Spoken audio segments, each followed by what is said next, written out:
Alright, guys, continuing with Evil Dead 2, Dead by Dawn, as it was also known as. Excuse me, still got a little sore throat or tickle in my throat. I don't know what that's all about. Maybe it's just the heat. But two things I forgot to mention in my Evil Dead 1 review was just a little, I thought was a really cool story of Tom Savini. Obviously, as everyone knows, one of the greatest effects artists ever in the horror genre. Was working on the film Maniac, the classic slasher film from the 80s, one of my favorites. And when he went to the premiere in New York City for Maniac, he left the premiere after it ended, and two young kids came up to him and said, "Listen, we're making a movie. Like, they recognized him as Savini, and they said, like, we'd love for you to come up to our editing room upstairs, right, like upstairs in his apartment, and want you to check out this disintegration scene." And it turned out being Sam Raimi and Robert Tapert, which I thought was just so cool when I heard that story. And I also mentioned that about the Hills Have Eyes poster in the basement of the first Evil Dead, like the torn poster in the cellar, and that I've read a long time ago that there was like a little reference war going on between Wes Craven and Sam Raimi, and so it was bothering me that I couldn't remember like the whole story behind it. And I looked it up before I watched Evil Dead 2 a little bit ago, and it turned out that Sam Raimi put that poster for Hills Have Eyes in the cellar for Evil Dead. And then Wes Craven in I just looked this up and I can't think of the movie. And in Nightmare on Elm Street, when Nancy's watching Evil Dead on the TV. And then we have in why can't I remember these fucking movies, man? I just read this like an hour and a half ago. And oh, that's right. And then in Evil Dead 2, in this movie, we see Freddy Krueger's glove on the wall in the cellar, which I think is so cool that they had this little back and forth going with references to each other's films. Really, really cool. So, obviously, Evil Dead 2, 1987, directed by Sam Raimi again, the absolute genius he is, and written by Sam Raimi and Scott Spiegel, another old friend of Raimi's who worked with him a decent amount going forward from this, and went on to make and direct the awesome 1989 slasher film Intruder, which if you haven't seen Intruder, definitely check it out. It has two of my favorite slasher kills in the entire genre. Absolutely. And also has the same crew doing the makeup, K and B and stuff, with Nicotero and Kurtzman and Berger and stuff doing the effects in that movie, and the effects are just amazing. The kills are amazing in that movie. So if you haven't seen Intruder, I did a review on it a few weeks back, but definitely check it out. It's free on Tubi, and it is one of my favorite 80s slashers. So we got Spiegel and Raimi co-writing the movie, and we have again starring Bruce Campbell. And this movie is just straight up Bruce Campbell's film. Like, he is the star of the show in this sequel. Well, I'm gonna get into that in a second. But he is the star of the film in this movie. He is the movie. Like, this is where we meet our real Ash. Like, this is not the Ashley from the first movie. Like, he had his moments in the first movie, of sure. But he could have fit in as just any one of the 5 friends and stuff in the cabin. Like, this movie, this was Ash. This was the beginning of Ash Williams, as we know him today. And even more so in Army of Darkness was when it really became the character of Ash, the iconic character that he is today. So let's dive into it. I love the intro voiceover with giving more background on the Book of the Dead and the Necronomicon, which I hadn't forgotten the first movie that it's not even called the Necronomicon. It's called, I can't even remember, but it has a different name in the original movie. But makes so much more sense rewatching this movie and hearing Necronomicon Ex Mortis and being like, yes, Necronomicon, alright, good. Now, this has been a debate for decades now, like pretty much ever since this film came out.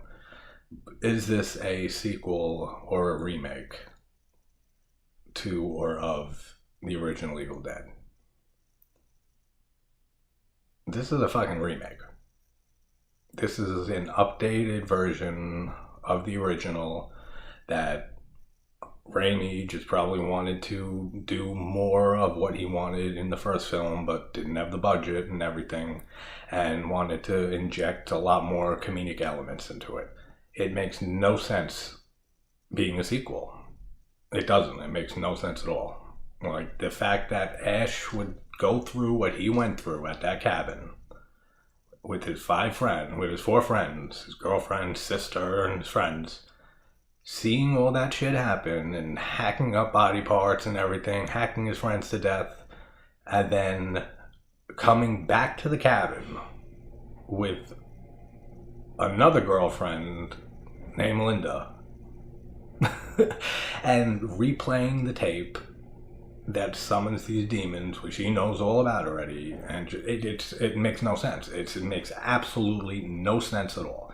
So the fact that people refer to this as a sequel, sorry, like, no, just no, it's not a sequel. This is a remake. This is an updated version of the original, and I don't care what Campbell retroactively has tried to say about connecting the two films together and stuff like that. And yes, I know they didn't have the rights to the first film to use the footage from it and stuff for the recap at the beginning, but no, this is not a sequel. Absolutely not. It makes zero sense, like I said. And the way I look at it is that they drive up to the cabin. There's just Ash and Linda this time. It's obviously a different actress. And the continuity in this franchise is all over the place, which I said in the remake review.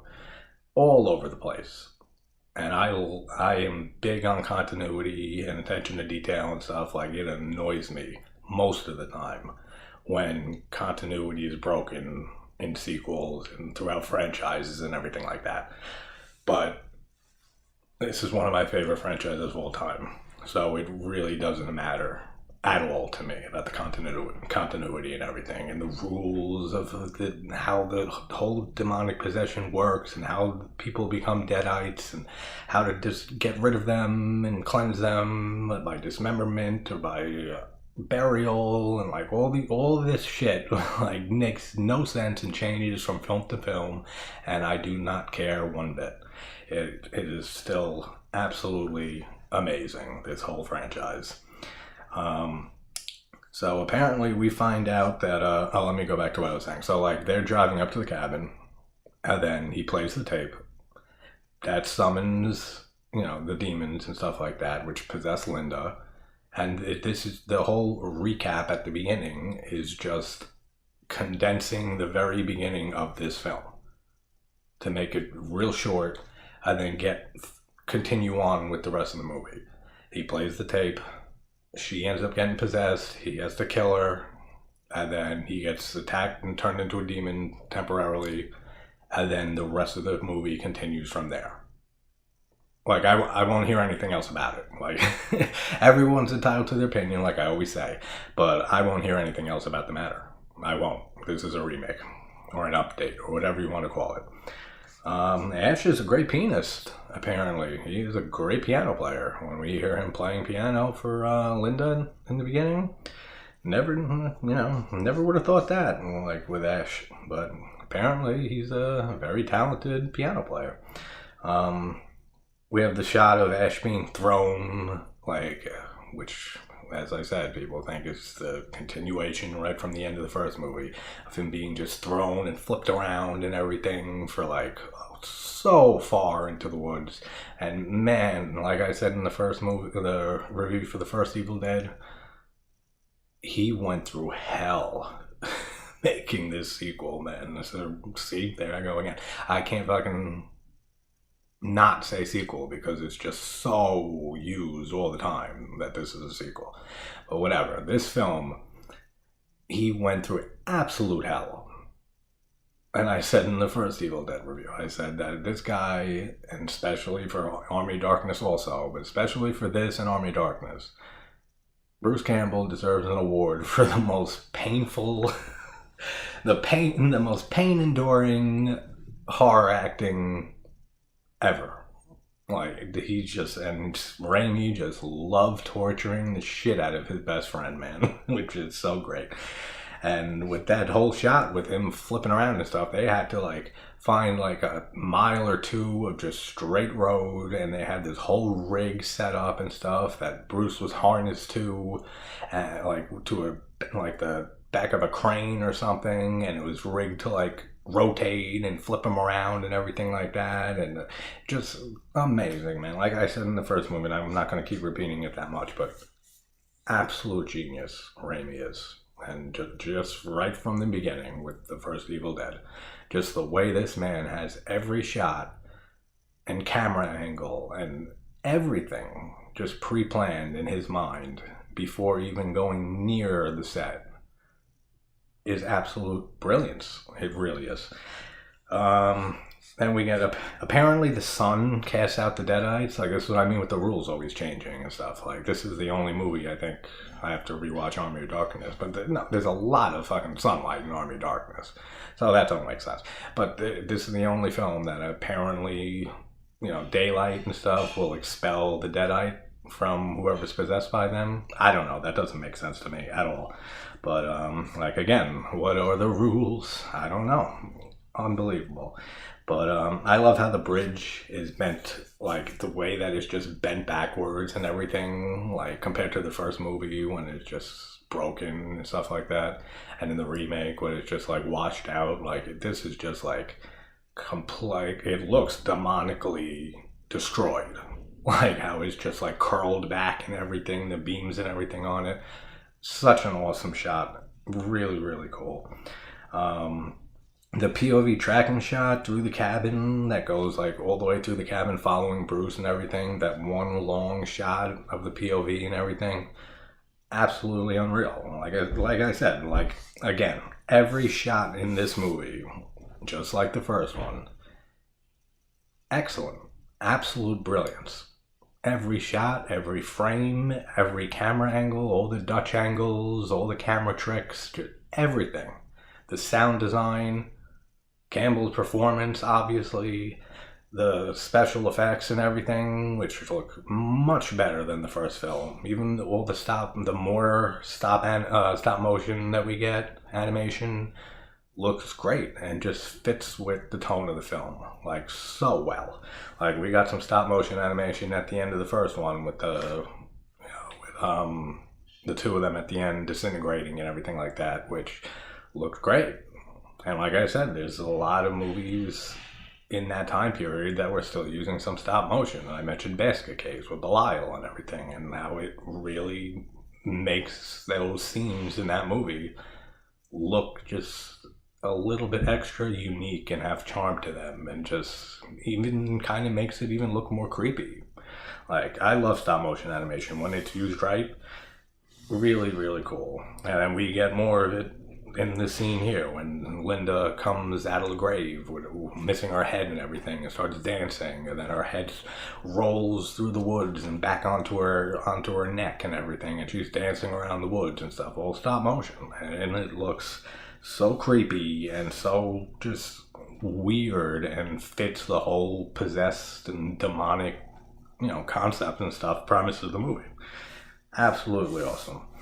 Then we have Linda biting Ash's hand, and him just taking, like, her head is stuck to his hand, and he's just beating her head all over the walls and like tables and shit. Like, so funny, man. It's just the shift in tone through this whole franchise is just so interesting and so great to see when you watch these films back to back and everything. Just like the first film being just like a straight horror for the most part. There's some comedy, but mostly straight horror. Then you have this film, which is just a lot more comedic, a lot more slapstick. And Raimi was a huge Three Stooges fan as a kid and everything, so it absolutely makes sense that he would have all of this slapstick humor and stuff in this film. And then in Army of Darkness, it ups the ante even more, and it's even more ridiculous and slapstick and comedic and everything. And then we have the remake and stuff, which is just straight up disturbing horror, like just complete gore fest of just straight horror, the most horror that there is of any of the films in the franchise. And then we have the TV series, which is like a mix of both, again, of just horror and comedy. And just it's so amazing. This whole franchise is, as I said in the first Evil Dead review, it's just the first movie is one of my top 5, if not top 3 favorite horror movies of all time. And this film, and especially, I rewatch Evil Dead, the first one, pretty often, like maybe like once a year or something like that. The second one, I haven't seen this in a few years. And I usually do watch it, like, usually right after Evil Dead, like once a year or something like that. But for some reason, I haven't seen it. Because I don't own it. I own the Evil Dead, the first one on DVD. So I have a reason to pop it in every year and stuff. And this one, I don't, for some reason. And it's not on many streaming services or anything. I ended up just renting this and Army of Darkness on YouTube and stuff, so I can do these two and rewatch them. Excuse me. But yeah, just one of the greatest horror franchises ever. And after he's bashing her head around and stuff attached to his hand, and he brings her into the cellar, not the cellar, the tool shed and stuff, and puts her head in the vise and everything, and takes the chainsaw, goes to look for the chainsaw, and it's missing, and her headless body comes in, revving the chainsaw, trying to kill him, and he takes it looks like a tire iron or something, and like overpowers her, and like pushes the chainsaw, and it goes right into her neck, and splits her fucking neck apart, and everything. Amazing. So fucking good. Like I said, the effects in this movie, like, still, they don't look ultra realistic or anything crazy like that, but like I said in the first review, like, it doesn't need to be. Like, this is just zany Raimi. I like that. I just thought of that just now. Just then I said, like, if there's any word to describe Raimi's style, it's just zany. It's just completely bonkers. Just like complete hilarious insanity. And this movie just ups it so much. And we have Ash looking in the mirror, and then his reflection comes out of the mirror and everything. That's a great shot. Really cool. And we meet Jake and Bobby Joe and Annie and Ed, which I really like their characters. Like I said in the remake review, like, one of my little gripes with that film is I don't care for many of the characters. I love Mia. I really like Eric. Besides that, they're fine, but nothing like phenomenal or like really, really memorable. Like, I didn't remember any of their names since I only saw the remake when it first came out in theaters, and then the other night on the rewatch. And I just remembered Mia. I remembered Eric's character, I just didn't remember his name. But the rest of them, I had no idea what their names are.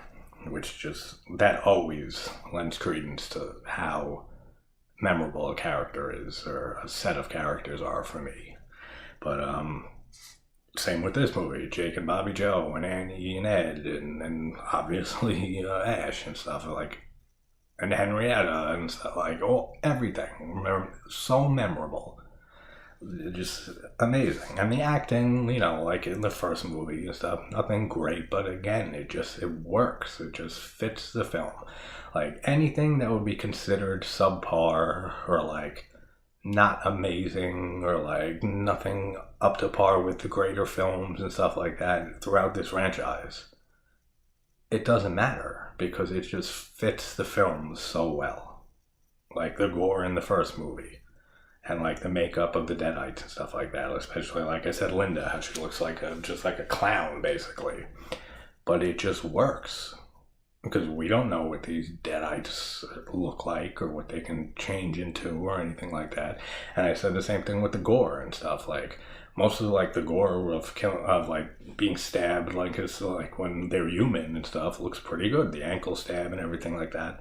But like every time we see a deadite get chopped to bits and stuff, like Shelly and stuff, and she's squirting the milk and stuff out of her arm with the blood and stuff like that, we don't know what's inside these demonic, deadites or anything like that. And so I can totally suspend disbelief for that.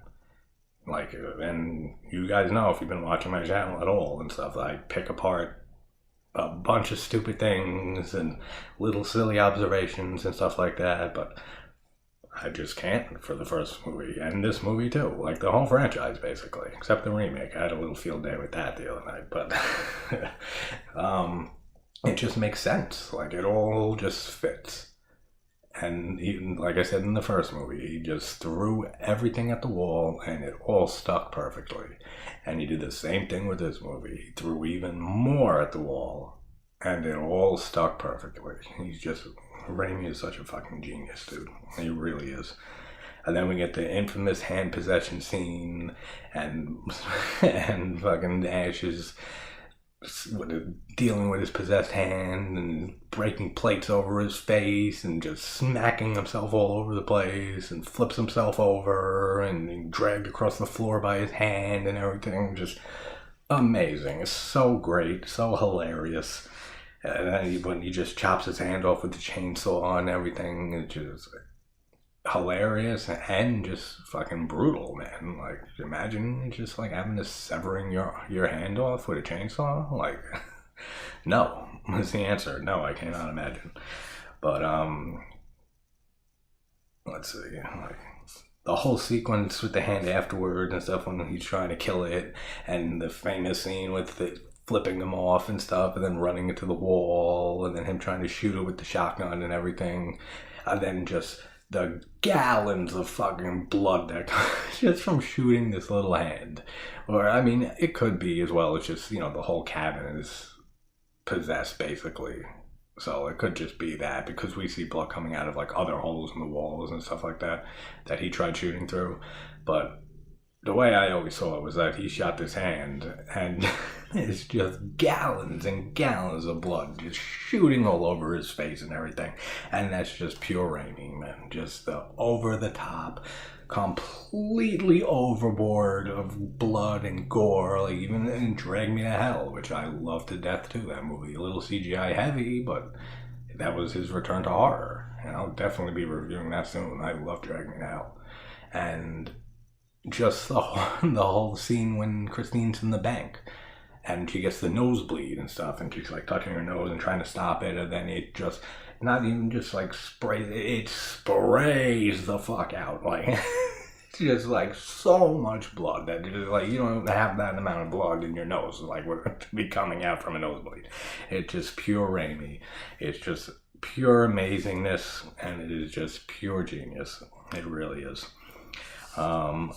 Probably my favorite sequence in this movie, and the reason that the icon thumbnail for this video is what it is when the whole cabin starts coming alive and the deer head and everything. I love that shot, man. All those shots of the deer head coming to life and being possessed with the wide eyes and cackling and laughing, and then the lamp is bending up and down and laughing, and just then the whole the whole cabin and stuff just starts like everything starts moving and laughing, and just what an amazing sequence, man. It's so fucking good.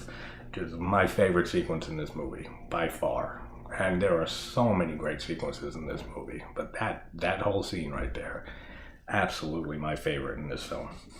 And we get Ted Raimi, little brother Sam, who we love so much, as the iconic Henrietta, and the whole eyeball into Bobby Joe's mouth and stuff, that was hard to shoot, man. They had to, if I recall, that was like a reverse shot.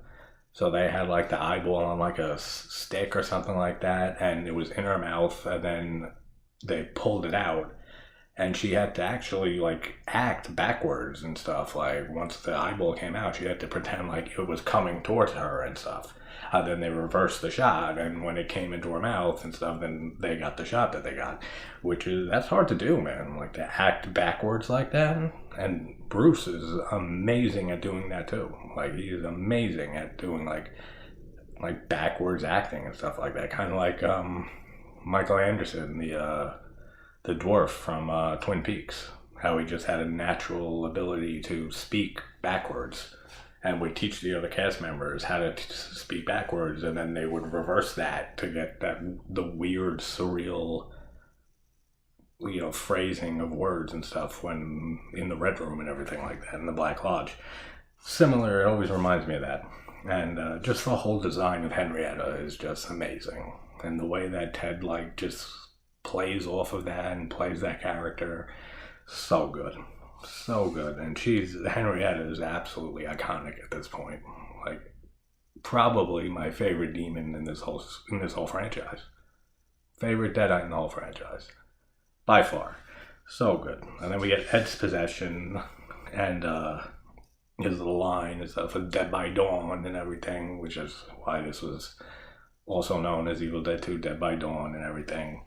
And Ash chops him to pieces, and then we see green blood shooting all out of him and stuff, which leads back to my point of the first film, that we don't know what's inside of these deadites and these people when they're possessed by these demons and stuff. We have no idea. And this just gives more credibility to that. It's just green shit fucking flying all out of them and everything. So it definitely makes sense, for people who, for some reason, don't love this movie or this franchise and say, oh, the gore looks terrible or looks stupid or doesn't look realistic and stuff. It doesn't fucking have to. It works so perfectly with the film and these films and just the whole premise and concept and everything. It just works so well. Excuse me. And then, speaking of special effects and everything, we had from the great Mark Shostrom and everything that was basically supervising Nicotero and Kurtzman and Berger and stuff, when this was their second film they worked on after working under Savini on Day of the Dead. And they went on to, obviously The Walking Dead and everything, but they did a lot of stuff after this. They came back for Army of Darkness. They did Nightmare on Elm Street 5. They did Halloween 5, Dances with Wolves. They even did stuff with Tarantino for Reservoir Dogs, Pulp Fiction, Kill Bill. It goes on and on. These guys had a great career that led to just a complete breakout with Chronicles of Narnia they did, and then obviously The Walking Dead, which absolutely catapulted them in the business. But they've always been amazing, just a great special effects team. This is a small little thing I always notice, but I absolutely love Campbell's eyebrows. Just the way that he's able to make this side of one eyebrow come up like this, I can't do it, so I'm not even gonna try. But in a lot of the scenes and stuff, he'll just have this one part of his eyebrow just come up like that and stuff. So yeah, both come up when I try to do it. But the way he does that is just, I don't know, there's something about it. It's just charming, man. It's just and just his facial expressions, everything, his whole performance, and not even just his performance as Ash, just him as a fucking person. Bruce Campbell is one of my favorite people ever. Ever. Just such a great fucking man, in every way. And we get the tree scene with the tree faces and stuff like that. That's a cool little touch. And when they go looking for Bobby Joe after she gets dragged off and stuff, and she went through hell. Everyone went through hell too, filming this movie. The same with the first movie, especially fucking Bruce for this movie. Like I said, Sam just loved torturing him, and even Army of Darkness even more. He would have him dance like a chicken and just tell him to do all this weird shit and stuff, and then just look down at the assistant director or the cameraman and be like, yeah, see, I can get him to do anything. He would just, and he would like film scenes of Campbell just like completely torturing himself and beating the shit out of himself, and then just like never even use the scene in the movie, like just to torture his best friend. Like, that's so hilarious. That is so fucked up, but it's so hilarious that they have a friendship like that, like I said in the first movie. And Deadite Ash looks so cool in this movie. I love the makeup on him when he's a Deadite. Like, it looks really, really cool. Like, because you could still see, like, Ash in there, but he's a Deadite. So it's like you still feel for him, and you still, like, want him to succeed and to get through all this and defeat the evil and stuff. It's just, the makeup, though, looks so good on him. And, then we have Annie stabbing Jake with the Kandarian dagger and drags him into the other room. And same thing with her, man. She had to do that shot like 6, 7, 8 times. And Jake, I mean, Dan Hicks was a pretty big guy back then. I didn't even realize or remember because, like I said, in Intruder, Scott Spiegel's slasher film from '89, Dan Hicks is in it. And he is so much skinnier in that movie. And that was, what, only 2 years after? This was 87, that was 89. The 2 years later, he lost a lot of fucking weight, man. Like, I didn't remember how big he was in this movie. And he had to, and she had this poor actress that to, like, lift this big man up and carry him across the floor. And not just for a take, like 6, 7, 8 takes and stuff. She was like exhausted by the end of this. Like, Raimi just tortures everybody in his films. Like, it's so awesome. We have the great scene with Henrietta from the cellar grabbing Jake head first into the cellar, and then just it was 40 or 50 gallons of blood that they used, and just spraying everywhere out of the cellar and stuff. And Dan Hicks almost died doing this. Like, I keep saying, like, everybody is tortured making these Evil Dead movies. Like, he almost died because he was saying that since he was upside down, like in halfway in the cellar, and that's where they were spraying this 40, 50 gallons of blood from, something went wrong, that like it wasn't being propelled completely out of the cellar and it was splashing back, and since he was upside down, it was going all in his nose and everything, and he almost fucking suffocated and shit on all this fake blood, like, and died. Like, that's fucking crazy, man. Like, but just the performances that Raimi can get out of all of his actors and actresses to make the movie he wants and needs to make, and the way that he pushes them and just tortures them a bit, like, you know, a bit to a fucking shit ton when it comes to Campbell, is just amazing. It's just pure genius. And we have the iconic shot of Ash putting the chainsaw on his stub where his hand used to be and sawing off the double barrel shotgun, and that's the first time we see Ash with the chainsaw on his stub, the double barrel in the other hand, and we get his first groovy, just absolutely iconic scene, man. Him and his boomstick and chainsaw. And yeah, those pages are destroyed, right? Like, that makes no sense when Jake throws him down the cellar and everything. And then after that is when we get the scene with Henrietta dragging Jake down there, and we get all that blood shooting out of the cellar and down into the cellar, and then there's mud down there, like puddles of mud and stuff like that, like the band back in the 90s, Puddle of Mud. Man, I haven't heard them in forever. There's no way these pages are just like perfectly intact. They would be soaked in blood. They would be soaked in mud. They would be there's no way that those pages were fine. They were fucking destroyed. Like, absolutely. Jake's skeleton when Ash goes into the cellar, really cool looking, really cool prop that they use there.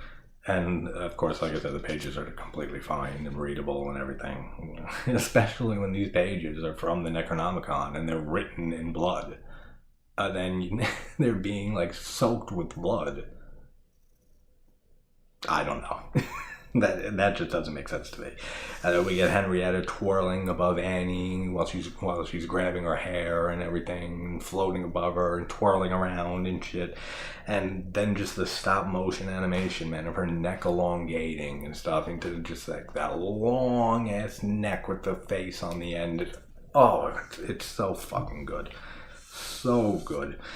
And then we have the scene when Ash just hacks her head off and stuff, and then it falls to the ground, and we get another just iconic line from this franchise: "I'll swallow your soul, I'll swallow your soul, I'll swallow your soul," and he just swallow this and blasts her fucking head apart. Like, that's probably my favorite line in this whole franchise.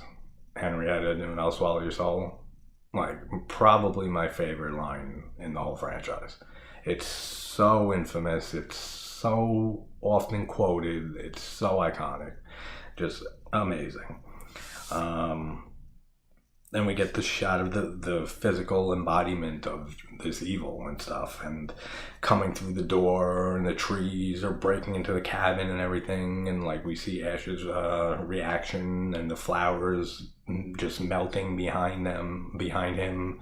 And then other great ideas and stuff from the crew members and stuff. They were behind, off camera and stuff with like blowtorches, torching these flowers behind Campbell and stuff. And that's how they got the effect of the flowers like quickly dying and stuff like that. Like, just so many amazing, like I said, camera tricks and angles and shots and the effects and just everything. Like I said in the first movie, like everything about this movie, it just works for me 1,000%, and it's just absolutely brilliant.